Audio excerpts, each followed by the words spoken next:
Alhamdulillah selalu kita ucapkan di dalam setiap tempat dan keadaan sebagai ungkapan syukur kita kepada Allah Subhanahu wa Ta'ala dengan begitu banyaknya nikmat-nikmat yang telah diberikan kepada kita. Dikumpulkan di tempat yang mulia ini adalah merupakan nikmat sebesar-besarnya nikmat setelah nikmat iman dan Islam. Mudah-mudahan Allah Subhanahu wa Ta'ala mengampuni dosa-dosa kita. Amin ya rabbal alamin. Begitu pula dengan salawat dan salam yang selalu kita haturkan atas semulia-mulianya manusia, memberi syafaat penolong umat Nabi kita Nabi Muhammad sallallahu alaihi wasallam. Mudah-mudahan kita mendapatkan syafaatul uzma, syafaat daripada baginda Nabi Muhammad sallallahu alaihi wasallam. Amin ya rabbal alamin. Keutamaan sujud. Sujud itu ada berbagai macam sujud. Ada sujud syukur, ada sujud tilawah, ada sujud pemain bola, lain lagi itu bilanya masuk ke wong sujud, sujud. Kalau kita mau sujud syukur ada caranya, mau sujud syukur nih ada caranya. Kalau bisa berwudu, apalagi sujud tilawah, sujud sajadah, berbaca bagian daripada ayat sajadah, sujud. Kadang orang sujud itu bersama hendak gol, ya, sujud. Termasuk sujud syukur itu apabila kita di dalam perjalanan itu ada melihat orang cacat, berbongkar, kasihan melihat. Sampai ke rumah sujud syukur kita. Kenapa sujud syukur? Bersyukur kepada Allah tidak ditimpakan bala seperti orang yang pakai tongkat itu. Syukur. Orang tahu dengan nikmat. Nikmat ini terasa manakala kita melihat ada kekurangan pada orang lain. Nikmat ini terasa pada saat terjadi kebakaran.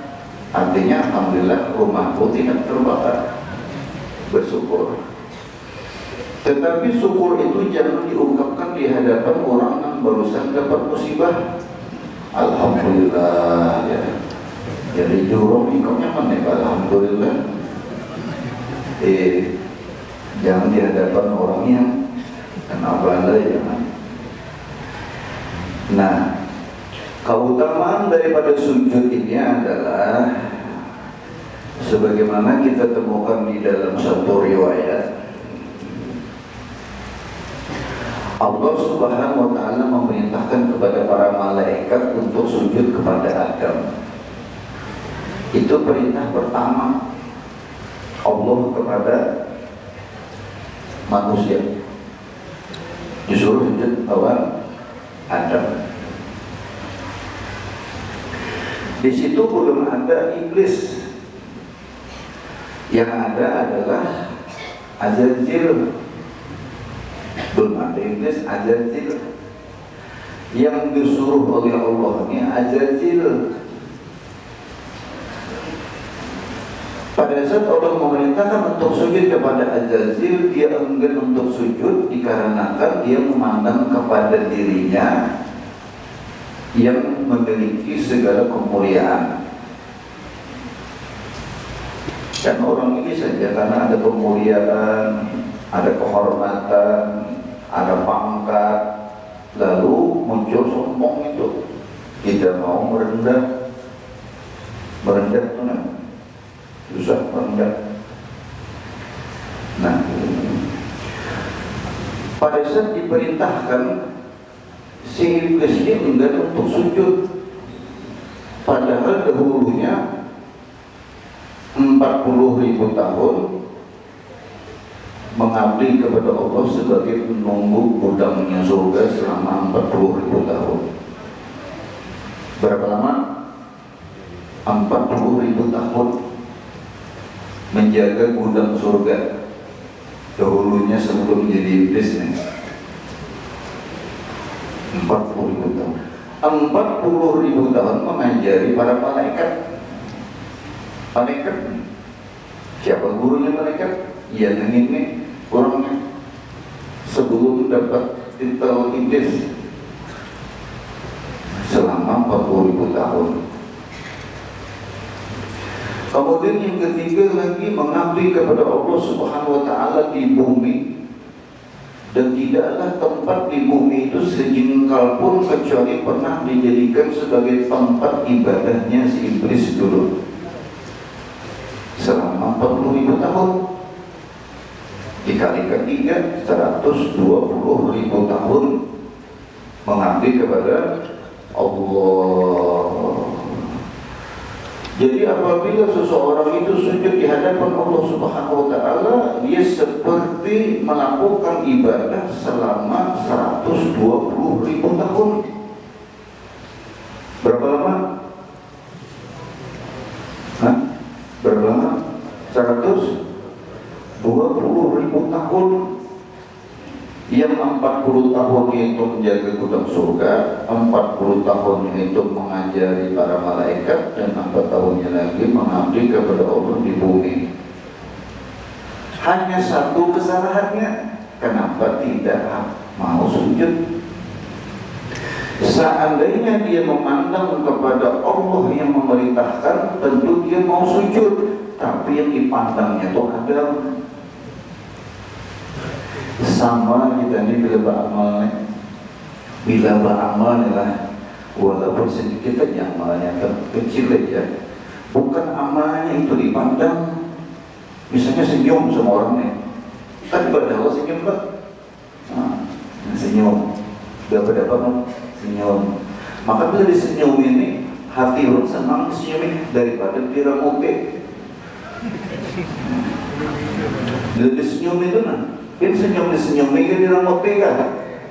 Disenyumin.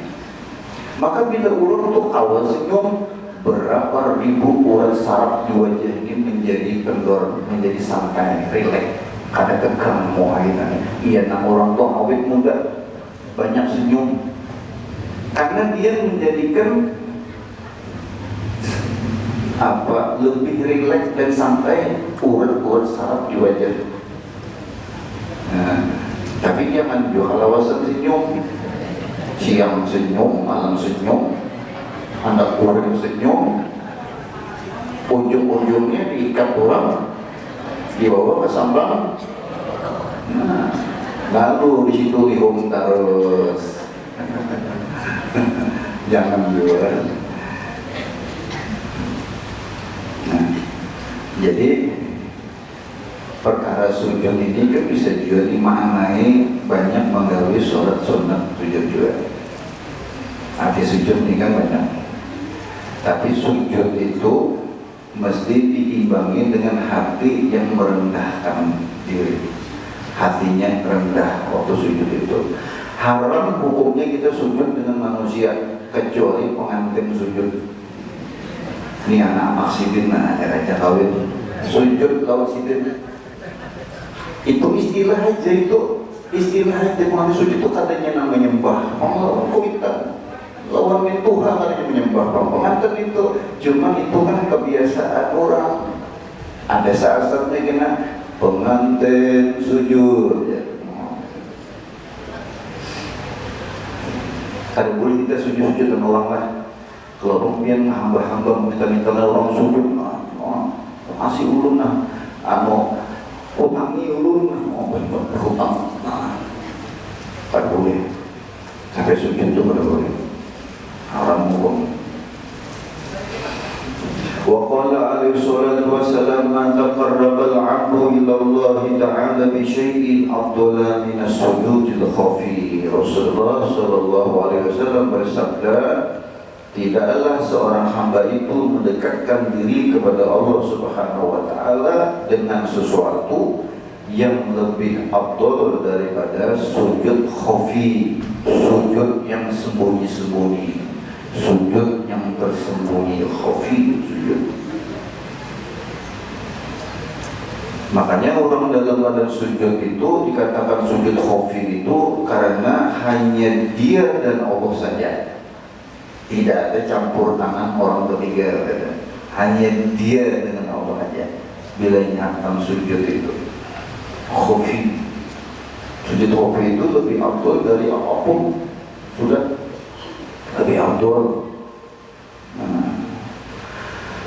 Dan di dalam sujud itu mesti di dalam hati kita merendah, menghinakan diri. Aku jahil ya Allah, ulun lemah ya Allah, ulun hina ya Allah. Itu orang sujud itu. Karena posisi dirinya dia meletakkan dahinya pada tempat yang paling rendah sudah. Kada ada apa-apanya dirinya itu, bahkan kada adanya sudah. Kada adanya sudah. Waruya anna rajulan qala Rasulullah sallallahu alaihi wasallam, diriwayatkan ada seorang datang kepada Rasulullah, tidak disebutkan siapa ini. Pokoknya ini isim nakirah, rojulun, kata pakai alif lam, rojul, pokoknya siapa aja. Dalam riwayat ini adalah mungkin seorang sahabat Nabi, maula Rasulullah, yaitu Sauban. Hadisnya ini mirip. Ada lagi hadis yang lain yang mirip, yaitu Abdullah bin Zaid bin Abdirrabbi. Mirip hadisnya kayak gini. Di sini tidak disebutkan nama karena ada beberapa kemungkinan siapa yang datang ini kepada Rasul. Lalu kemudian yang datang kepada Rasul itu meminta kepada Allah untuk Allah ayyaj'alani min ahli syafa'atik. Ya Rasulullah, doakan ulun, sampaikan permintaan ulun ini kepada Allah Subhanahu wa taala agar mendapatkan syafaatmu ya Rasul, supaya dapat syafaatnya. Maka tapi Nabi bakal bersyafaatnya masih ada di hadapan sahabat. Kita mewahidi kemana? Minta syafaat lawan Nabi. Hendak mendatangi Nabi, Nabinya sudah tidak ada di antara kita. Kayak apa caranya?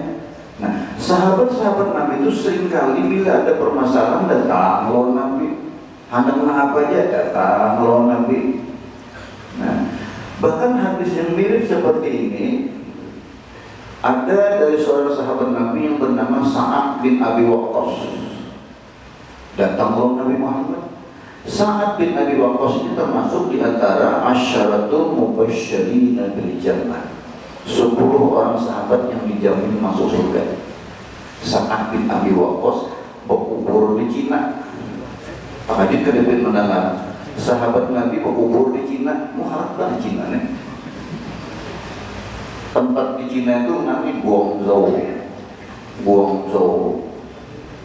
Jadi kalau orang berumur misalnya kadang-kadang ini bisa juga ada ke Cina. Karena Cina ini kaum muslimnya banyak di situ. Karena ada sahabat Nabi berkubur di situ, di antara 10 orang sahabat dimasukkan ke dalam surga oleh Allah, itu Sa'ad bin Abi Waqqas.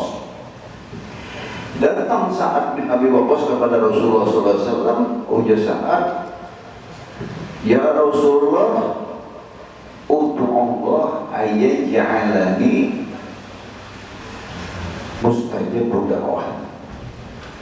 Ya Rasulullah, doakan ulun, mintakan kepada Allah supaya ulun dipilihnya berdoa pengampunan. Mirip hadisnya. Artinya menjadikan Nabi Muhammad sebagai wasilah kepada Allah. Doakan sama lawan kita, lawan mama nih. Ma doakan ma mudah hidup ulun berberkat. Ma doakan. Kenapa kita datang lawan mama? Karena kita tahu doa mama itu bahkan dikatakan melebihi bahkan doa 70 orang mau dikutuk. Doa mama, pernah kita minta doa lawan mama, masih ada isi mama. Ma doakan ulun, karena kita tahu doa mama ini kabul. Pokoknya yang cari-cari siapa, karena beda doa pengabulan lawan wali kan, habis sore anggul kan misalnya berdoa. Ya habis sore doa aku ini secepat kilat di sini. Kenapa secepat kilat? Orang datang lawan habis sore anggul mau utarakan hajat, baru pulang di rumah, hanya di jalan kabul sudah. Dan banyak kisah riwayatnya kayak itu. Nah, kenapa dalam diri sampai pengabulan? Habis sore anggul ini sidin. Seandainya aku ini pernah menjadikan Allah itu doa kepadaku, niscaya doaku akan kabul. Tapi sidin menjaga jangan sampai Allah itu sarik non sidin.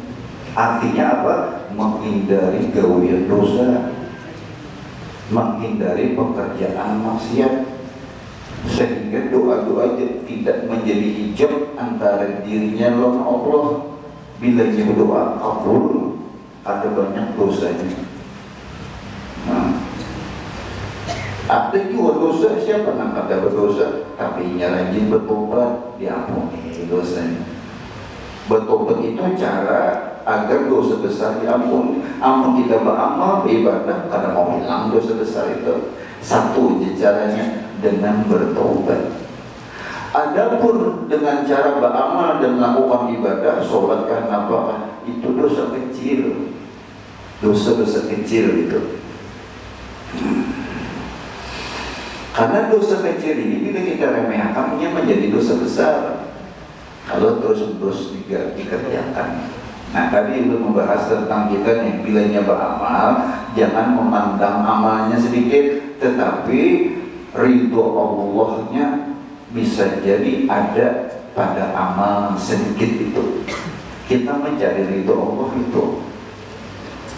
Kalau kita mengharap dapat ridho Allah yang nyata, ridhonya Allah, setiap pagi, setiap sore baca raditu billahi rabban wa bil islami dina wa bi Muhammadin sallallahu alaihi wasallam nabiyya wa rasulah. Pagi hari 3 kali, sore hari berapa?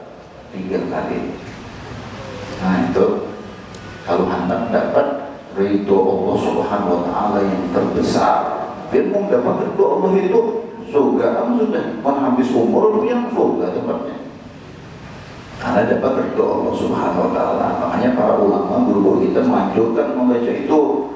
Jangan tukang anak yang baca itu ya. Ini punya yang anak SD ini sebelum belajar ini baca itu dulu, raditu billahi rabban. Tapi luar biasa itu, yang dianggap itu bacaan buku anak-anakan itu orang dewasa sangat memerlukan doa itu sebagai ungkapan ridhonya. Ya Rasulullah, doakan ulun Uja Sa'ad bin Abi Waqqas inilah agar apabila ulun ini berdoa kabul. Apa jawaban Nabi? Wahai Sa'ad, ya Sa'ad, autik mat'amak, perbaiki pemakananmu. Makanan itu dicari yang halal, jangan makanan yang subhat. Amun haram pasti pun kadahapun makanan haram kita nang banyak itu nang subhat. Kadahapun mencari-cari dari mana sumbernya yang dimakan ini. Nah, apa gawin orang yang memberi ini gawinya apa? Nah itu subhat. Itu orang harusnya hati-hati. Amunnya ada keraguan itu jangan ditukarkan makanan masuk ke dalam perut jadi darah, masuk ke dalam otak. Hati-hati juga, itu penghalang doa jadi kabul. Jadi kalau selama ini kita berdoa mohon dan Allah setiap tahun dengan doa yang sama, kenapa sampai saat ini sudah berapa tahun, puluhan tahun sudah ada mau kabul? Kemungkinan kita belum bisa menjaga makanan itu. Nah, ini yang hadis yang akan kita lanjutkan ini, yang kita sampaikan ini adalah si laki-laki tadi datang kepada Rasulullah memohon agar mendapatkan syafaatmu ya Rasulullah. Nah, untuk Allah, mintakan kepada Allah ayaj'alni min ahli syafa'atik, supaya ulun dapat syafaat pian. Mahal syafaat ini, harus minta lawan orangnya. Nah, sahabat Sa'ad, kenapa jadi sampai Sidin mendatangi Rasulullah supaya minta lawan Allah, supaya doa pengampunan, padahal siapa saat tidak diragukan kesolehannya. Satu orang di antara 10 sahabat yang dijamin masuk surga, tapi minta lawan Nabi supaya doa pengampunan, padahal Sidinnya sudah pengampunan dalam doa. Tidak mungkin termasuk di antara 10 orang sahabat mendapat jaminan surga seandainya dosanya banyak, tidak mungkin. Tapi kenapa datang lawan Nabi Muhammad supaya doa pengampunan? Seperti laki-laki yang disebutkan namanya ini, yang umum artinya isim nakirah kan umum ini kan. Kenapa sampai di situ masih minta lawan Rasulullah Shallallahu Alaihi Wasallam untuk berdoa kepada Allah Subhanahu Wa Taala supaya apa? Mendapatkan syafaatnya Nabi Muhammad. Berarti mahal harga syafaatnya. Pernah ada riwayat lagi, Anas bin Malik. Anas bin Malik ini sejak umur 10 tahun diharagu oleh Nabi. Bukan Nabi, bukan maharagu. Waktu Nabi masuk ke kota Madinah, setiap orang di Madinah menyambut kedatangan Nabi dengan kegembiraan yang luar biasa. Masing-masing memberi hadiah kepada Nabi. Masuk Madinah, masing-masing memberikan hadiah kepada Nabi. Datang Ummu Sulaim, ujar Ummu Sulaim, ya Rasulullah, ulun ini kada bisi apa-apa hadiah anak dicolong lempian, tapi ulun bisi anaknya umur 10 tahun ngarannya Anas, ulun bayakan lempian ya Rasul. Ulun bayakan lempian, ayo ya Rasul. Berkorban lawan Rasulullah. Anas bin Malik ini 10 tahun, banyak sekali ilmu yang bisa didapat dari Nabi. Banyak sekali hadis-hadis Nabi yang diriwayatkan oleh Anas bin Malik karena berkorban kawan Nabi Muhammad Sallallahu Alaihi Wasallam. 10 tahun berkumpul lawan Nabi, tentu saja pasti sayang Nabi lawan Anas. Tentu saja Nabi beri syafaat lawan Anas. Tapi apa keinginan Anas bin Malik lawan Rasulullah? Ya Rasulullah, ulun minta lempian beri syafaat ulun. Seandainya Anas tidak minta lawan Nabi, diberi juga syafaat oleh Nabi. Tetapi ulun saking kepingin dapat syafaat, harus diucapkan di hadapan Nabi Muhammad SAW. Ya Rasulullah, berikan syafaat kepadaku. Seorang Anas tidak diragukan lagi kesolehannya. Seorang Anas tidak diragukan bagaimana cintanya dengan Nabi Muhammad SAW. Nabi itu jangan Anas bin Malik orang nang apabila ulun kada masih lawan Nabi, kada pernah Nabi menyaringi kada bisa. Waktu ulun bergawe dengan Nabi, melayani Nabi, karena mau ulun menjulung mau Nabi, berarti ulun berniat anak pahagam lawan Nabi. Tetapi ujar Anas, lebih sering Nabi nang melayani diriku daripada aku nang melayani Nabi Muhammad SAW. Adalah orang Nabi itu. Ya kamu ulah teh tuh. Karena aku Nabi menjulung Anas, artinya kau aja sorangan bayan mambur gula. Imba itu mengambil teh celup, kemudian beliau Anas naruh. Itu kiai-kiai berhari, Kiai Hamid Pasuruan, bila ada tamu belang, sidin seorang namuran teh, kadang menyuruh pembantu. Nyaman lewo ini bisi khadam ya Allah, oh makan teh pada tamu, ada. Sidin nak ada purna, malu. Begitu keadaan kiai-kiai ulama-ulama di Pulau Jawa itu itu, saking mereka itu memperhatikan keutamaan dan kemuliaan kedudukan di sisi Allah kayak itu. Ada sampai nang maripotkan orang lain tuh kayak itu. Nah, Anas bin Malik berkata kepada Rasulullah, ya Rasulullah, berikanlah syafaatku kepadaku, ana fa'ilun ala zalik. Ya wahai Anas, aku bakal beri syafaat kepada engkau. Tenang kada Anas? Senang kada? Senang, tapi tidak puas.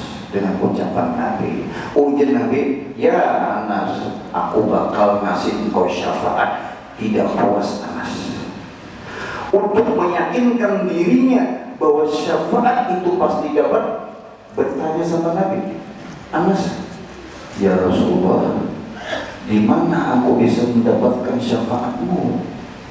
Karena setelah kita mati nih, kita akan berada di pos-pos nanti di akhirat itu, mulai dari kubur, menunggu dibangkitkan dari kubur, kemudian dihisab, kemudian di mizan, kemudian berada di telaga haur, kemudian melewati jembatan Sirat. Itu pos-pos yang akan dilewati setiap orang apabila sudah masuk dalam kehidupan akhirat.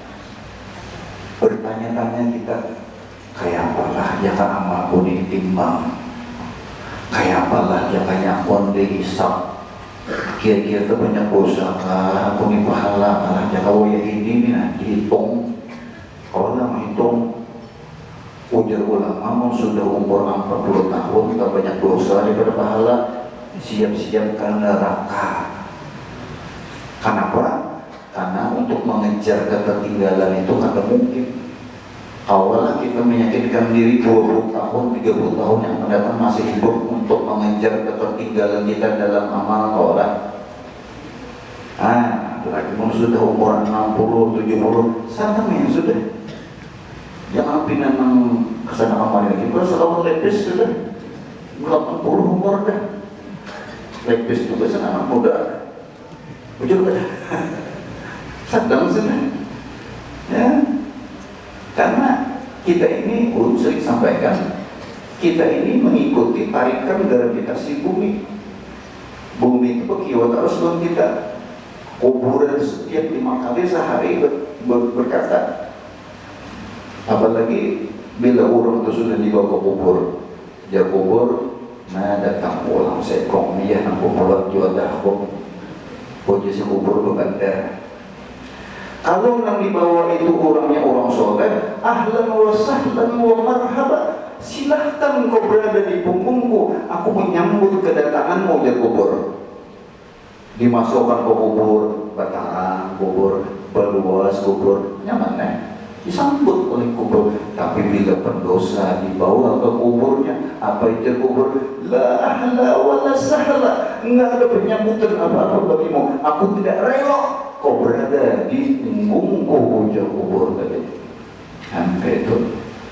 Makanya orang-orang fasik itu bila dibawa kubur ke kuburan itu, inya kunciak di jalan itu, mulai depan nanti bawa kunciak.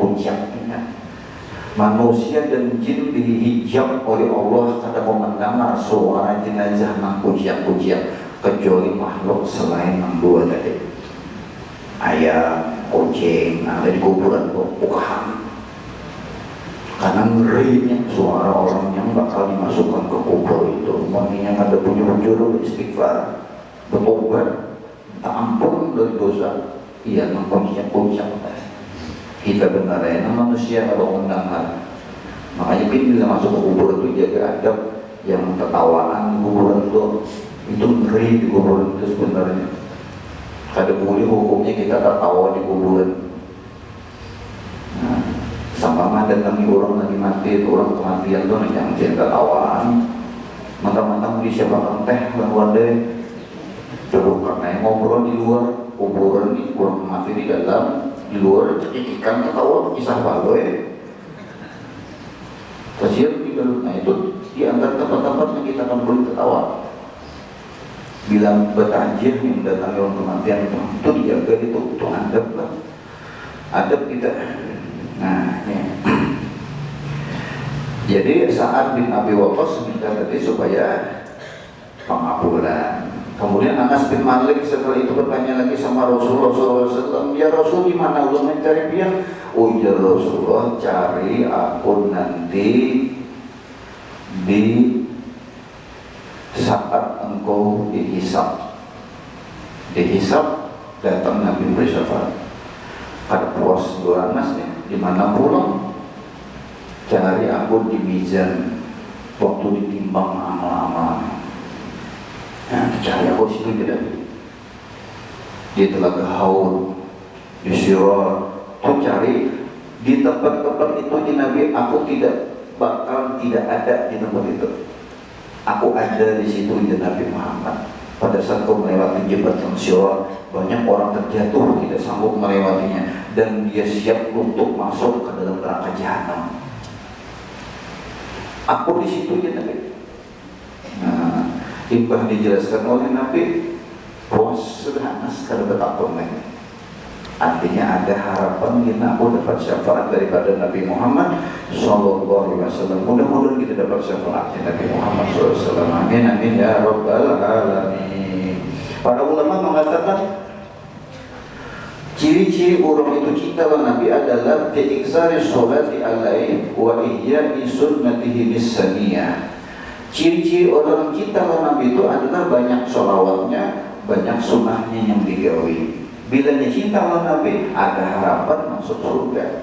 Man ahya sunnati faqad ahabbani wa man ahabbani kana ma'i fil jannah. Siapa yang menghidupkan sunnahku, tuntunan dariku, mulai inya hendak guring, kemudian inya bangun guring. Nah, jadi aktivitas orang hendak bangun guring, kemudian kembali lagi guring, berarti kan siang malam lah perputarannya. Sudah ada pengajaran daripada Nabi. Nah, jadi siapa yang di hatinya ada cinta denganku ya Nabi, maka ada harapan orang itu bakal dikumpulkan denganku di dalam surganya Allah Subhanahu Wa Taala. Tapi di hadis ini dijelaskan, ya, dijelaskan di dalam hadis ini, permintaan laki-laki ini kepada Nabi Muhammad SAW adalah untuk mendapatkan syafaatnya. Yang kedua lagi permintaannya apa? Ayyarzuqani murafaqataka fil jannah. Dan Allah Subhanahu wa taala memberikan kepadaku anugerahnya untuk bisa berkumpul denganmu di dalam surga. Dua keinginannya, syafaatnya Nabi, berkerubut lawan Nabi. Allahumma shalli ala sayyidina Muhammad. Ada kegampangan kurban Nabi. Ya Allah.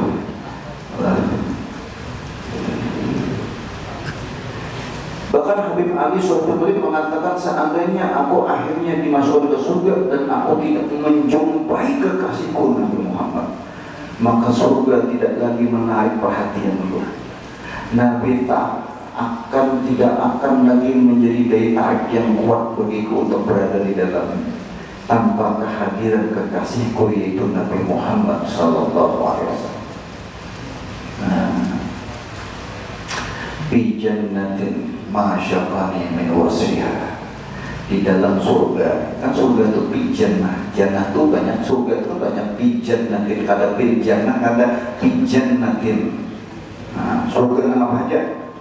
Ma syaqani min wasriha. Tidak ada menarik minatku untuk mendapatkan kesenangan di dalamnya dengan bidadari-bidadarinya. Tapi ada kepengen dengan sifat-sifat tentang surga. Apabila aku tidak menemukan Nabi Muhammad SAW di dalamnya, tapi dengan surga itu balik, kayak itu. Mau kita ini ibadah pedagang. Bila nya berhujung hakon, bila ada berhujung kan hakon beramal. Apa garamnya padilahnya lah ya, mana aku nih padilah aku dulu. Apa garam padilahnya basi waktu ya, amun ada padilahnya kok dalam makasih waktu nih ya. Nah, apa saya disampaikan padilahnya, bin sebutin aja siwaknya sebutin aja nanti kita cari. Lah, kalau seberataan dicatat padilah siwaknya banyak panan, sebutin aja yang kita harap nanti pada saat dia sakaratul maut dia bisa mengucap la ilaha illallah. Membaca Rotibul Haddad, apa harapan kita dari membaca Rotibul Haddad? Sohibur Rotib Al-Imam Al-Habib Abdullah bin Abi Al-Haddad langsung minta Allah, ya Allah, siapapun yang membaca Rotibku ini, matikan dia dalam keadaan husnul khatimah. Ada kegampangan pian amalan bukuan wali ini dibaca ada kada rugi dia dalam membacanya. Untung banyak yang makanya apa guru kita pindah tuh ngaji dan baca itu maksudnya diamalkan loh tibul hadat itu. Kan anda ada isi bukunya indah, ada aja menukar aja. Tadi suruh menukar bang ya, tukar ya. Ada yang membuka-buka, pindah bedego maksudnya. Ada dibukai, isinya tibul hadat. Rotibul aktor, mudah macam-macam di dalamnya. Nah, anak mengaku cinta, menggada bukti cinta. Orang bukti cinta itu apa yang dikerjakan yang dicintai, diumpati, maupun tidak diumpati. Ujung beda. Nah, hindar, ujung beda. Nah, jadi doa permohonannya dari laki-laki tadi yaitu kepengen dia mendapatkan syafaat Nabi Muhammad SAW, kemudian lagi bisa berkumpul dengan beliau di dalam surganya Allah Subhanahu wa Ta'ala, di dalam surga. Apa jawaban Nabi? Ujian Nabi, ani bikasrati sujud, tolongi aku melalui dirimu banyak sujud.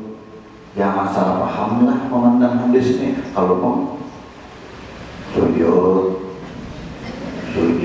banyak-banyak ya, 100 kali sujud, itu malah dalam menafsirkan hadis ini.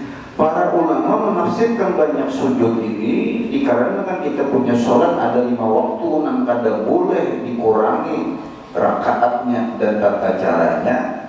Sedangkan yang bisa memperbanyak sujud itu adalah berbanyak sholat sunat. Sholat sunat tauhid, nak usah mencari-cari. Nang ba'adiyah, nang qobliyah itu aja dulu nak gawe kan. Nang mu'akadah aja, nang Nabi kadang meninggalkan bah. Ada mengatakan 10, ada mengatakan 12 rakaat. Dia menyampaikan namanya adalah qobliyah subuh 2 rakaat. Qobliyah zuhur 2 rakaat, ba'diyah zuhur 2 rakaat, kemudian ba'diyah maghrib 2 rakaat, ba'diyah isya 2 rakaat. Berapa jumlahnya? 12 kok. Mudahan buat tegawin. Ulangin. Qobliyah subuh 2 rakaat. Nah ini namanya Nabi itu. Raka'atul fajri khairun minad dunya wa ma fiha. 2 rakaat sebelum subuh itu lebih baik daripada dunia dan isinya. Rugi bila ada bohong sungsong menggawe 2 rakaat. Bila bangun jam 8 lewat sudah 2 rakaat sebelum subuh. Karena akhirnya setelah subuhnya kita pukul sholat duhanya pokoknya gini. Bangun jam 10 jauh kenapa sholat duha pokoknya rupanya hanya bangun di kodongannya jawab. Nah di kodongannya jadi kita nih ya mintailah Allah ya Allah supaya diberi kemudahan. Menggawe itu mengamalkan itu tadi rawatib. Nah itu sholat sunat rawatib qobliyah lawan ba'diyah. Nah itu yang muakkadah. Banyak lagi nungguin muakkadah. Nang zuhur itu 2 rakaat jadi 4. Qobliyahnya 4, ba'diyahnya 4 zuhur. Asar pulang 4 qobliyahnya. Tapi bila dia melaksanakan sholat sunat asar qobliyah itu jangan dibuat qobliyahnya. Karena ba'diyahnya ada. Sholat sunat subuh 2 rakaat kalau usah dibuat qobliyah karena ba'diyahnya ada. Itu nggak perlu dengar dari pembuat itu. Jangan jadi buat itu qobliyah dan ba'diyahnya harus disambung karena ba'diyahnya itu ada. Akhirnya Nabi SAW memberikan jawaban. Dan Nabi banyak kiai kan yang sunat. Banyak sujud ke Allah Subhanahu wa Ta'ala. Namanya satu 5 waktu perlu disuruh. Nah, ada lagi hadis lah. Hadisnya lah. Ini kan berarti nang sunat nih. Ada hadis ini, tapi maunya sunatnya di hadisnya. Anna Arabiyan ja'a ila Rasulillah sallallahu alaihi wasallam, ada orang Arab dari pedalaman datang kepada Rasulullah sallallahu alaihi wasallam.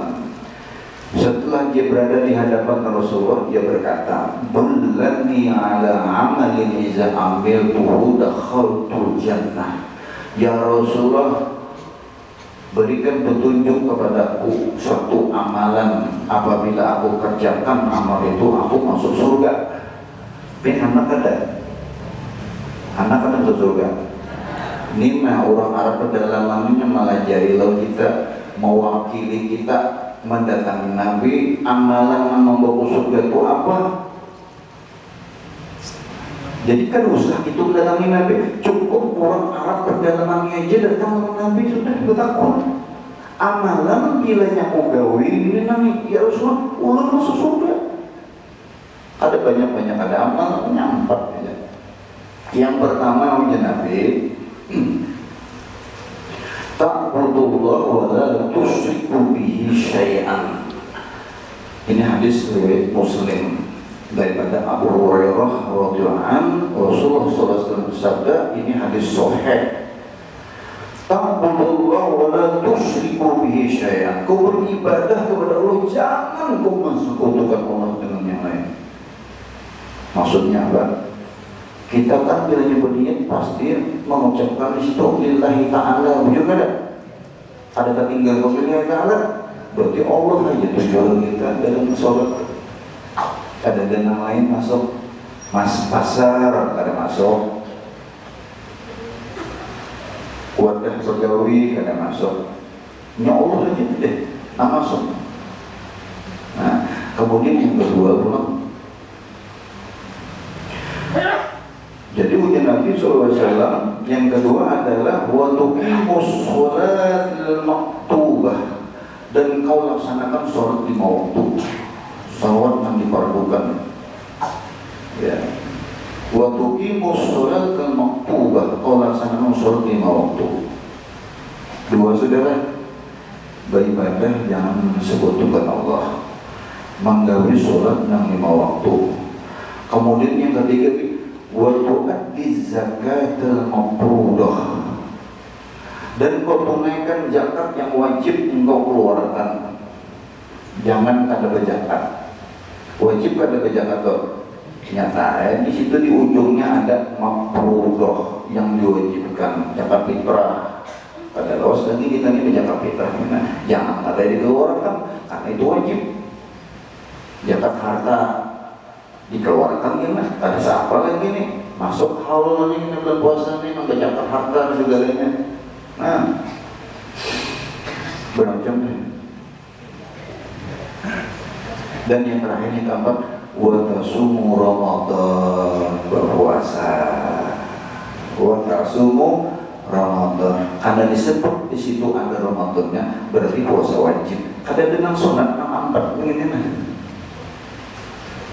Cuman kita sangguplah melaksanakan itu semua dengan sempurna. Sholat misalnya, apakah terpenuhi syarat dan rukunnya? Apa gerangan rukun sholat itu? Ada namanya rukun fi'li, ada namanya rukun qauli, ada namanya rukun qalbi. Terpenuhi kadang rukun sholat yang 3 ini. Ada pula minas zakat, sampai sudah haul dan nisabnya. Karena belum masalah puasa, apa saja yang membatalkan puasa harus tahu. Mengkaji ilmu puasa sebelum masuk bulan puasa, dipelajari ilmu puasa. Jangan kira sudah masuk puasa hanya membuka berapa kayak ini begini, kayak aja maunya berhubungan suami istri di bulan puasa aja. Hukumannya apa aja, kiparatnya itu nembusnya apa, puasa 2 bulan berturut-turut, sangguplah, nang sebulannya sanggup, 2 bulan berturut-turut, kan? Kayak apa? Bilanya ada sanggup puasa, pilih jalan yang kedua bulan, membebaskan seorang budak. Ada lagi budak juga menuhin. Ada sanggup juga kita memberi makan sampai 60 orang fakir miskin. Nasi bungkus barangnya dia minta gawe siang hari, ya tagawi kan tagawi ini orang nafsu mana sampai kebaca dulu langsung kebaca salawat.